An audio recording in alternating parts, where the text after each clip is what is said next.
ہمارے آج کے مہمان خصوصی چیف گیسٹ سہیل اختر لاشاری صاحب ہیں، جو کہ چیئرمین پیاف اور ایک senior vice president Lahore chamber of commerce and industry اور سی ای او ہیں سوزی واٹر پارکس کے۔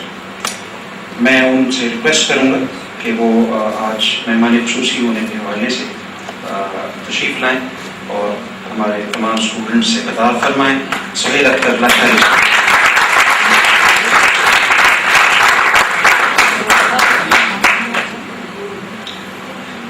بسم اللہ الرحمن الرحیم۔ شفیق صاحب ایگزیکٹو ڈائریکٹر، گوتم پانڈے صاحب اے جی ایم اور کانٹیننٹل، اور ہماری بہن موسیٰ صاحبہ جو چیئرمین ہیں ٹیک ٹرسٹنگ بورڈ کی، بھی آج یہاں تشریف فرما ہیں، انڈسٹری کے لوگ، اسٹوڈنٹس، لیڈیز اینڈ جینٹلمین، السلام علیکم۔ آج حقیقتاً آپ کے لیے بہت خوشی کا مقام ہوگا کہ آپ کو ساروں کو مختلف سیکٹرز میں سے سرٹیفکیٹ دیے گئے ہیں، اور مجھے زیادہ خوشی اس بات کی ہوئی ہے کہ میں نے اتنے چمکتے دمکتے نوجوانوں کے چہرے آج یہاں دیکھے، اور اس کالج کی بھی بہت اہمیت ہے کہ ایسا کالج پورے پاکستان میں اس طرح سے ایک اسکل ڈیولپ کر رہا وہ بہت کم ہے۔ اور بڑے عرصے میں یہ سوچتا رہا کہ حسد کس کو کہتے ہیں، سمجھ نہیں آتی تھی، اور آپ کو بھی شاید سمجھ نہیں آ رہی ہوگی، تو میں نے تو کچھ کیا بھی نہیں، پھر بھی لوگ مجھ سے جلس کیوں۔ تو دراصل ہوتا یہ ہے، جس طرح تعلیم کی بات کی، پڑھنے کی بات کی، تو پتہ یہ چلا کہ جو آپ کا ہنر ہوتا ہے لوگ اس سے جلس ہوتے ہیں۔ تو آج آپ نے جو ہنر یہاں پہ حاصل کیا ہے، لوگ اس سے بھی جلس ہوں گے کہ یہ اس قدر ان کو علم ہے اور ان کو ایک اسکل آتی ہے۔ تو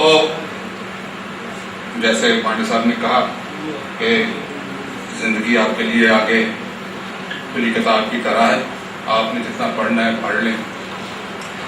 بیٹھے ہوئے تو اللہ تعالیٰ صرف لنگڑی لومڑی کو دیتا ہے، انسانوں کو نہیں دیتا۔ جتنی آپ تک دعا کریں گے اسی میں اتنی ہی برکت پڑے گی۔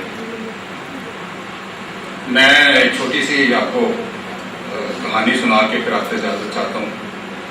کچھ لوگ بنجارے لوگ کسی سرا میں بیٹھے ہوئے تھے، تو انہوں نے بڑی دعا کی اللہ تعالیٰ سے کہ بھی میں کوئی ایسا معجزہ، ایسی چیز عطا کرو کہ ہم بیٹھے بٹھائے میں کچھ ہو جائے۔ تو یکدم بجلی کڑکی، اور انہوں نے بڑا شکر ادا کیا کہ اللہ تعالیٰ نے کوئی جواب دیا، اب کچھ نہ کچھ ہونے والا۔ تو ان کو آواز آئی کہ آپ ایسا کریں کہ اپنے گھوڑوں کے جو آپ کے بختربند سیڈلز ہیں ان میں کنکر جمع کر لیں، اور یہاں سے 3 دن کے فاصلے پہ آپ نے اس مقام پہ پہنچنا اور آپ وہاں جائیں۔ لوگ بہت مایوس ہوئے کہ ہم نے تو سمجھا تھا یہاں بیٹھے بیٹھے کہ نماز صبح اترے گا، ایسی بات ہوگی، یہ تو ہمیں 3 دن کا کشٹ بھی کہہ دیا ہے اور آگے جانے کو بھی کہہ دیا، کنکر اکٹھے کرنے کو کہہ دیا۔ تو اس آواز نے یہ بھی ان سے کہا کہ کچھ لوگ آپ میں سے خوش ہوں گے، کچھ لوگ آپ سے ناراض بھی ہوں گے، مگر ان لوگوں نے ایسا کیا کہ کچھ لوگوں نے جو اپنے بسترے سے ان میں زیادہ کنکر بھر لیے، کسی نے کم بھر لیے، کسی نے بھرے نہیں لیے کہ بکواس۔ بہرحال اس آواز پہ وہ چلے گئے۔ جب وہاں اس مقام پہ پہنچے ہیں تو ادھر کچھ بھی نہیں تھا، اجاڑ جنگل تھا، ان کو کچھ نظر وہاں پہ نہیں آیا۔ ایک گھوڑے میں سے وہ سیڈل نیچے گر گیا، اور جب نیچے گرا تو جہاں کنکر بھرے ہوئے تھے وہاں پہ ہیرے جواہرات تھے۔ اس کو کنکر جو تھا وہ ہیرے جواہرات میں تبدیل ہو چکا تھا۔ اس کہانی کا اصل مقصد یہ ہے کہ جب آپ سفر جاری کرتے ہیں تو آپ کنکر ہوتے ہیں، اور جیسے جیسے آپ سفر طے کرتے چلے جاتے ہیں اور ایک مقام پہ پہنچتے ہیں تو آپ ہیرا بن چکے ہوتے ہیں۔ تو آپ نے وہ سفر ضرور طے کرنا ہے۔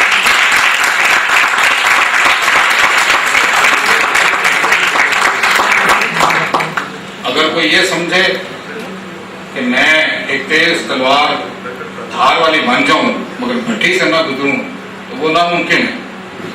آپ جو یہاں اس وقت موجود ہیں سب، خاص طور پہ سرٹیفکیٹ لینے والے، اب یہی سمجھیں کہ ابھی آپ نے آدھا ہی منزل طے کی ہے۔ ابھی آپ نے اس ہیرے کو بننے میں ابھی آپ کو اور وقت لگے گا۔ اور آپ نے اپنی محنت، اپنی لگن، اپنی سچائی نہیں چھوڑنی۔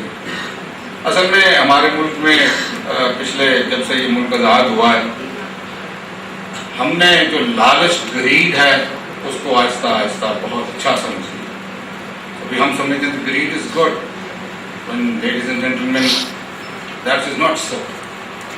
We have in a way taken that if we are not working and we are getting the pay, it's a better way out. It is not the better way out. ہم نے اپنی ساری جو محنتیں ہیں وہ 2 نمبر کی طرف کر دی ہیں۔ ہم نے اگر عشق کو پیار کر لیا ہے تو وہ دولت سے کر لیا ہے، جبکہ ہمیں کام سے کرنا چاہیے۔ جب آپ کام کریں گے دولت ڈیفینیٹلی آپ کو آئے گا، یا آپ بھول جائیں کہ نہیں آئے گی۔ اگر آپ کا بھروسہ آپ کی اپنی محنت اور اللہ کی برکت پہ نہیں ہے تو پھر کسی چیز پہ نہیں۔ تو میں آپ سے صرف یہی کہوں گا کہ آپ یہ محنت جاری رکھیں، کام میں بھی، اور پھر یہ نہیں دیکھنا کہ وہ یہ کر رہا ہے تو میں بھی ایسے ہی کر رہا ہوں۔ آپ کو تکلیفیں بھی آئیں گی، آپ کو لگے گا کہ میں پیچھے رہ گیا ہوں، لوگ آگے نکل گئے ہیں، مگر آپ اگر ایتھیکلی مورلی صحیح جا رہے ہیں تو آپ صحیح جا رہے ہیں۔ ہر عمارت میں ہم لوگ ایک اینٹ کی طرح ہوتے ہیں، اگر ہم نہیں ہوں تو پوری عمارت کمپلیٹ نہیں ہو سکتی، مگر ہم ایک اینٹ سے پوری عمارت بھی نہیں بنتی ہے۔ ہم نے اپنا اپنا کردار ادا کرنا ہے، اور اگر ہم یہ کردار ادا کرتے رہے تو پوری عمارت بھی بن جائے گی۔ اور ہمارا جو ویژن ہے وہ اس طرح سے ہونا چاہیے کہ ایک بلڈنگ نئی بن رہی تھی تو 3 مزدور کام کر رہے تھے، وہ میری طرح کے بیوقوف آدمی کے پاس سے گزر رہا تھا۔ اس نے ایک مزدور سے پوچھا کہ بھائی کیا کر رہے ہو؟ اس نے کہا دیکھتے نہیں ہو دیہڑی لگا رہا ہوں۔ اور کیا کر رہے ہو؟ اس نے آگے چل کے اسی بلڈنگ والے دوسرے سے پوچھا کہ تم کیا کر رہے ہو؟ کہا دیکھتے نہیں ہو اینٹیں اوپر پھینک رہا ہوں۔ اور کیا کر رہے ہو؟ جب اس نے تیسرے سے پوچھا کہ بھائی تم کیا کر رہے ہو؟ اس نے کہا تم دیکھنا جب یہ بلڈنگ بن جائے گی تو کتنی خوبصورت بنے گی، میں ایک بہت خوبصورت بلڈنگ بنا رہا ہوں۔ تو یہ آپ کا ویژن ہونا چاہیے جب آپ کام کر رہے ہیں۔ آپ یہ نہ سمجھیں کہ آپ کھیرے کاٹ رہے ہیں، گاجر کاٹ رہے ہیں، آپ ایک بہت خوبصورت کام کر رہے ہیں۔ اور اگر آپ اسی طرح کام کرتے رہیں گے تو انشاءاللہ پاکستان، مانا کہ پاکستان کے ماتھے کا رنگ اس وقت کالا ہے، مگر آپ سب لوگ ہیں وہ جن کی آستینوں میں ابھی بھی آفتاب ہیں۔ اور ایک مجھے اپنے یہاں سے بھائی نظر آئے ہیں،